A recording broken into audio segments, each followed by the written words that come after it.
बहुत समय पहले की बात है कि एक वन में एक विशाल बरगद का पेड़ कौ की राजधानी था।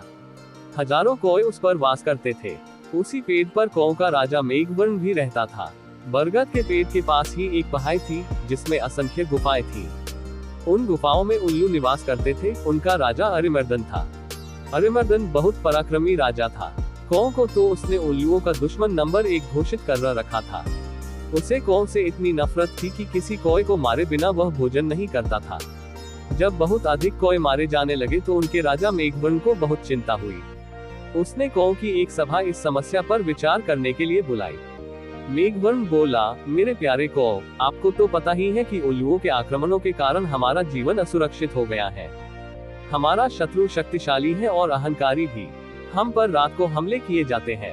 हम रात को देख नहीं पाते। हम दिन में जवाबी हमला नहीं कर पाते, क्योंकि वे गुफाओं के अंधेरों में सुरक्षित बैठे रहते हैं। फिर मेघवर्ण ने सियाने और बुद्धिमान कौ से अपने सुझाव देने के लिए कहा। एक डरपोक कौवा बोला, हमें उल्लू से समझौता कर लेना चाहिए। वह जो शर्तें रखे हम स्वीकार करें।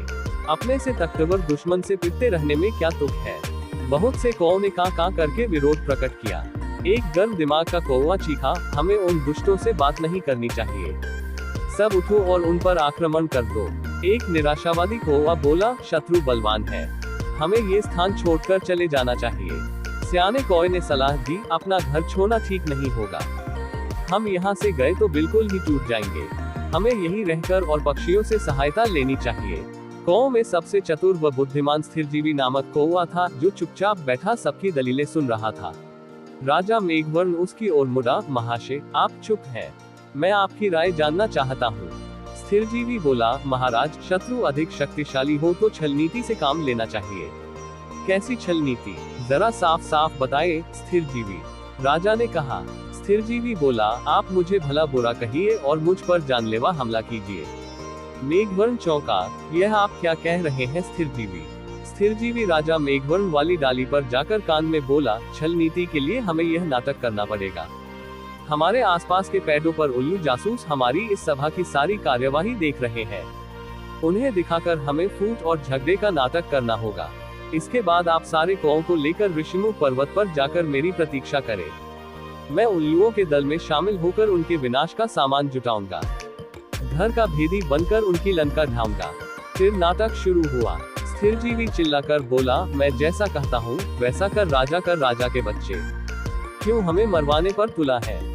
मेघवर्ण चीख उठा, गद्दार, राजा से ऐसी बदतमीजी से बोलने की तेरी हिम्मत कैसे हुई। कई कौए एक साथ चिल्ला उठे, इस गद्दार को मार दो। राजा मेघवर्ण ने अपने पंख से स्थिरजीवी को जोरदार झापट मारकर तनी से गिरा दिया और घोषणा की, मैं गद्दार स्थिरजीवी को कौवा समाज से निकाल रहा हूँ।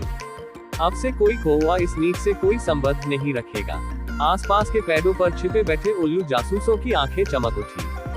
उल्लुओं के राजा को जासूसों ने सूचना दी कि कौ में फूट पड़ गई है। मारपीट और गाली गलौच हो रही है।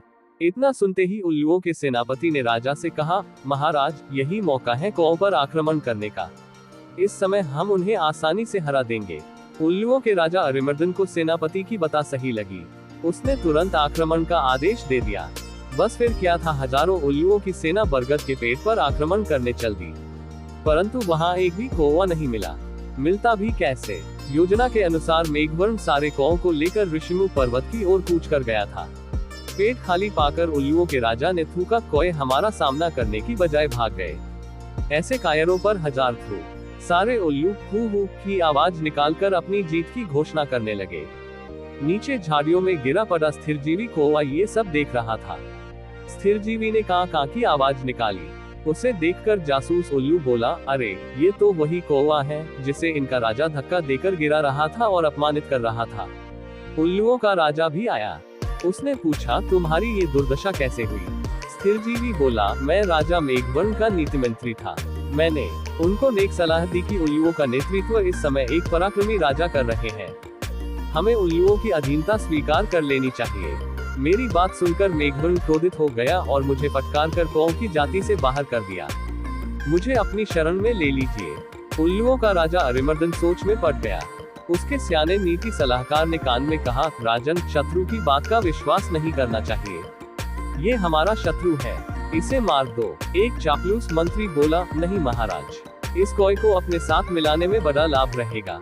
ये कौओं के घर के भेद हमें बताएगा। राजा को भी स्थिरजीवी को अपने साथ मिलाने में लाभ नजर आया और उल्लू स्थिरजीवी कौए को अपने साथ ले गए।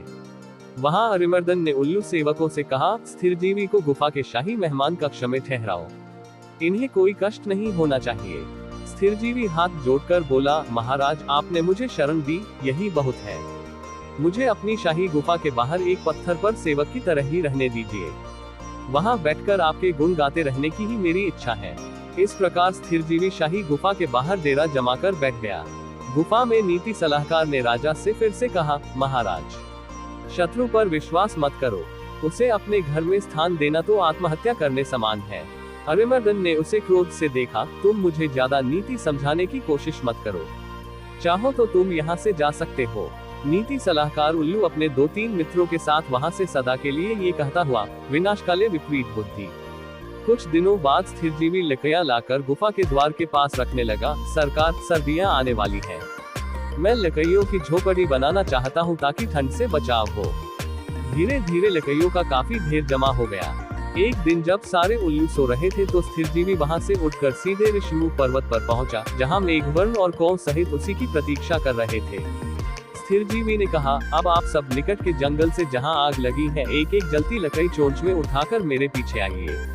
कौओं की सेना चोंच में जलती लकड़ियां पकड़ स्थिरजीवी के साथ उल्लुओं की गुफाओं में आ पहुंचा। स्थिरजीवी द्वारा ढेर लगाए लकड़ियों में आग लगा दी गई। सभी उल्लू जलने या दम घुटने से मर गए। राजा मेघवर्ण ने स्थिरजीवी को कौवा रत्न की उपाधि दी। सीखा, शत्रु को अपने घर में पनाह देना अपने ही विनाश का सामान जुटाना है।